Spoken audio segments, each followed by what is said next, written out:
Yun guys, nagbabalik tayo mga kahasang, no?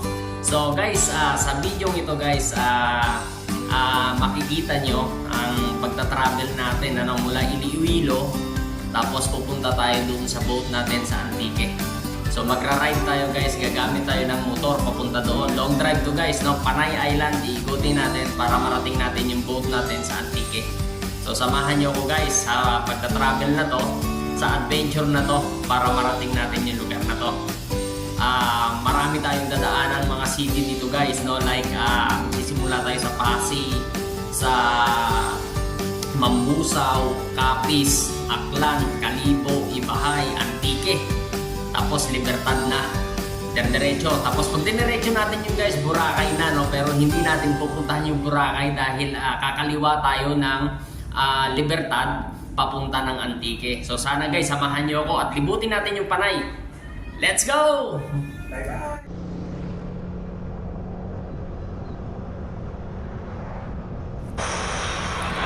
So ito guys, no? Yung dinadaanan natin ngayon is city to ng Pasig, no? So nasa Pasig tayo ngayon. Ito yung pinaka main highway nila. So makikita nyo guys, merong flyover, no? Footwalk. So ito Pasig na to. Ito yung pinakabayan nila.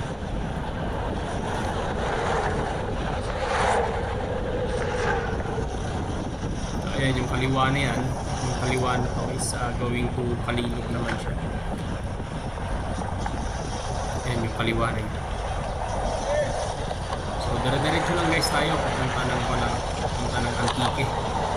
So napakaganda ng daan guys dito dahil eto nga dito medyo masikip dito sa area na to dahil sa city, pero paglabas dito guys napakaganda na. So puro bundok yung madadaanan natin at saka coastal, dagat. So ayan, so nag-aakon tayo ngayon, nag-increase na ng speed dito dahil maganda na yung daan. So yung nakikita nyo guys na yan, yung nasa unahan na yan is naka-red na yan, is yung sniper natin, ayan. Yung sniper natin na 155 is nag-break in din papunta na nakakuha ng Antique. So ang sarap mag-rides guys dahil napakaganda ng daan. Kung makikita nyo is asphalt na siya, no? So maaga tayo umalis sa 5 in the morning, no? Para maganda yung weather natin na magdaanan. At babundok man kaya pagi siya, no? Pagi. So yun guys, no? Ito ngayon papasok na tayo ng Dumaraw. Dumaraw to guys, no? After ng Pasig is Dumaraw yung to. Ito pinakabayan nila, ito pinaka-market nila ng Dumaraw. So Dumaraw Road na tayo, Dumaraw na lugar. Ayan ang bayan nila. So maganda, malawak, at saka napakaganda ng kanilang market. So ayos, tuloy-tuloy lang tayo. Ang susunod natin ito is Capiz na, no? So mapapasok na tayo ng bayan ng Capiz. Ganda ng place. So yung part na to guys, makikita nyo yung zigzag na daan dito is paakyat na tayo nito ng bundok. So bundok to guys, yung zigzag na daan na to. Ang ganda ng lugar na to, mapuno, sobrang lamig dito sa lugar na to guys. At saka napansin ko guys yung yung mga dinadaanan natin, puro nagbebenta ng mga fresh na fruits, no? Yung mga kababayan natin. At yun na nga guys, makikita nyo sa arko na ito is makikita nyo is bayan ng Capiz, no? So napakaganda na lugar na to, very famous ang lugar na to sa Pilipinas. At mapapansin nyo guys, ang dinadaanan natin ay medyo mapagi, malamig. Ayan guys, mga nasa na tayo dito, mga nasa 7 PM AM na ng morning, no? So ito, bayan na to na guys ng Mambusaw, Iloilo. Ayan, ayun, makikita nyo guys yung Mambusaw, no?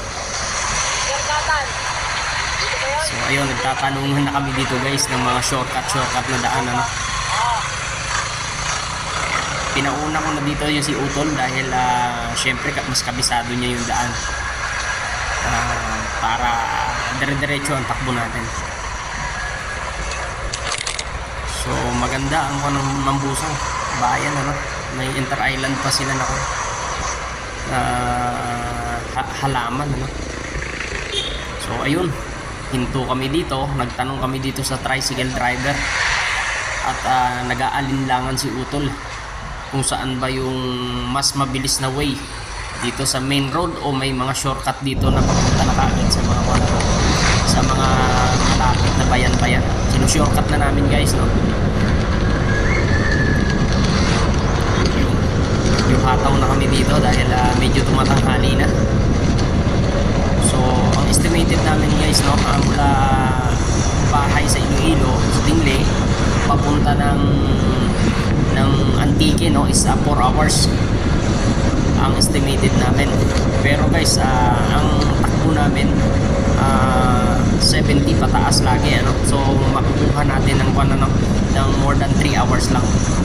So hinahabol namin yung oras at hinahabol namin, guys, yung mga way na shortcut, ano, kung saan mapapababa pa natin yung estimated natin na 4 hours na makarating sa Antique. So pag walang dumadaan, hataw na naman. Kaya dito, hataw tayo dito.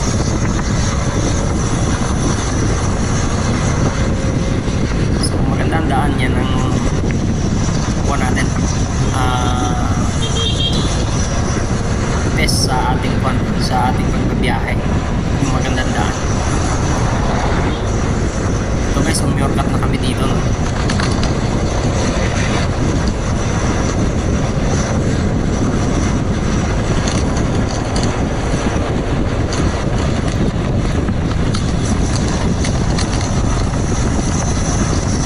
Diretso lang kami dito at ito na nga. Yun na nga, guys, no? Yung araw na yan is thank you na sa Mambusaw, lugar ng Mambusaw. Labas na tayo ng Mambusaw, so papunta na nga tayo ngayon, guys, ng Aklan. So yung road na to, guys, papunta na ng Aklan. Sunod ng Aklan is Kalibo. So dire-diretso lang tayo dito, guys, para marating natin yung lugar. At napansin ko naman is napakaganda ng lugar na to at walang masyadong sagabal sa daan, walang traffic at walang masyadong motoristang dumadaan.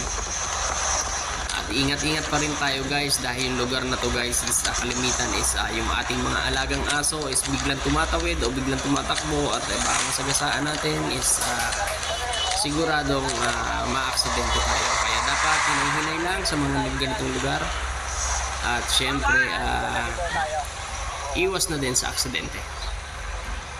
Kung mapapansin nyo, guys, yung lugar na to ngayon is crossing, is kanan natin dyan is papuntang Rojas, is kaliwa natin is papuntang Aklan at Kalibo. So ayun, kumaliwa tayo at tatahakin na natin papuntang Kalibo.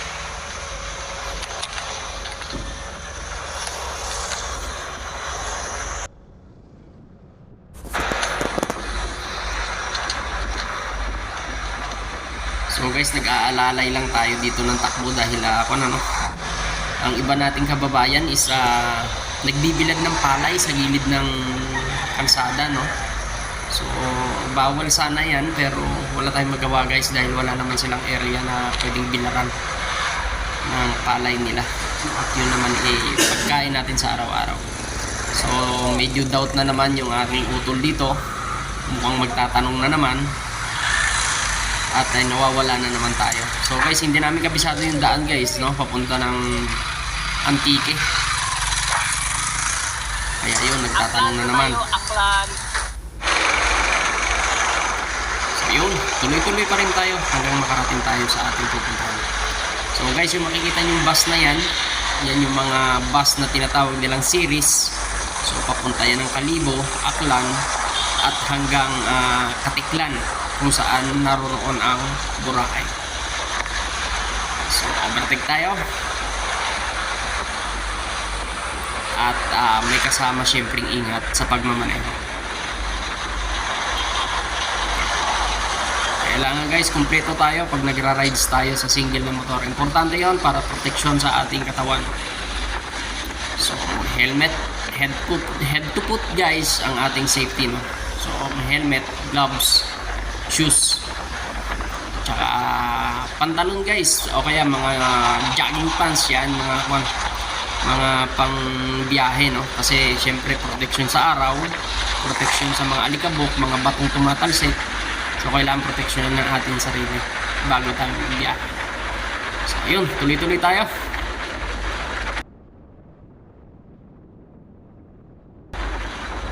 So ayun, medyo nag-overshoot tayo guys dahil hindi pa natin kabisado yung ating motor. NMAX ang gamit natin ngayon dito.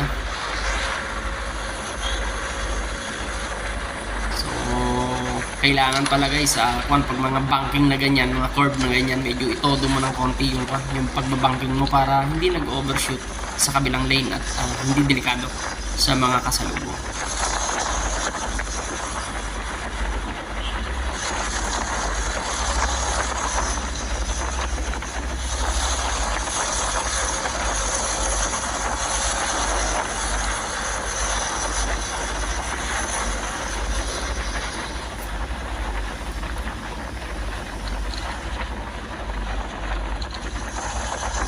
Walang kasalubong, walang kasabay. Hataw guys, hataw kami. Eto na nga guys, yung arko na yung nakita nyo na yun is papasok tayo ng Balite, ang bayan ng Balite. Sumunod sa Capiz, Balite. So ito, Balite na tayo guys. Ang lugar ng Balite dito sa Iloilo. So nadaanan na rin natin, no? So dire-diretso lang tayo guys hanggang makarating tayo ng Aklan, Kalibo, Ibahay, at magkakaliwa na tayo papunta naman ng Antique. So yun, ito na nga guys yung kanan nating lilikuan na to, ang may old na tulay dito na bridge is papunta na ng Aklan, no? So nasa Aklan tayo guys, pero nag-shortcut tayo. Hindi na natin nadaanan yung pinakabayan ng Aklan at saka Kalibo dahil may dinaanan tayong shortcut. So guys, ito makikita nyo, welcome naman tayo dito sa Ibahay. Bayan ng Ibahay is ito yung bayan nila, market nila, yan yung nasa kanan natin. Yan ang pinaka-market ng Ibahay, bayan ng Ibahay. So napakalaki, parang nandun kanina sa Mambusaw, pareho sila ng market, no? Ganyan din kalaki. So halos magkamukha lang. Pero ang kaibahan dito guys, mas marami siyang mga buildings. So mapapansin natin may mga siya establishment, So yun. Eto na guys, no. Kumaliwa na tayo doon kanina, yung diretso doon kanina is papunta ng Katiklan. So kumaliwa na tayo at eto na guys, makikita nyo ang arko ng Antique, no. Yun. So ayun guys, welcome to Antique na tayo. Dire-diretso lang tayo guys dito sa Antique guys. Papunta ng Libertad is napakaganda ng daan, kagaya dun kanina sa Mambusaw, no, yung espalto na dinaanan natin. So napakagandang ng daan guys, mapapansin nyo. At saka bundok tayo, pababa tayo ng bundok papunta ng Antique. Libertad, bayan ng Libertad tayo pupunta.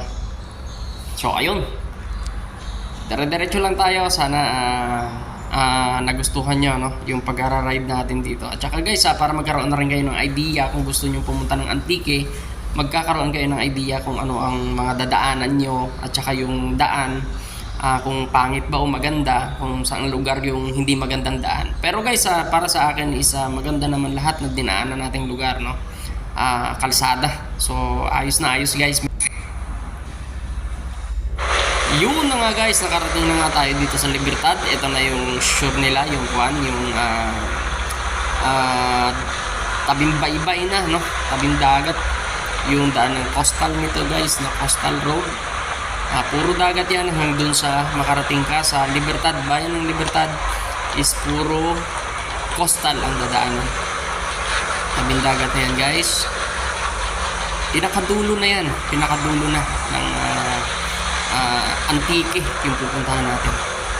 So ganda pa rin yung daan, napapansin ko. So wala masyadong nagbibilad ng palay. Ayan, ayun sa kabila meron pa.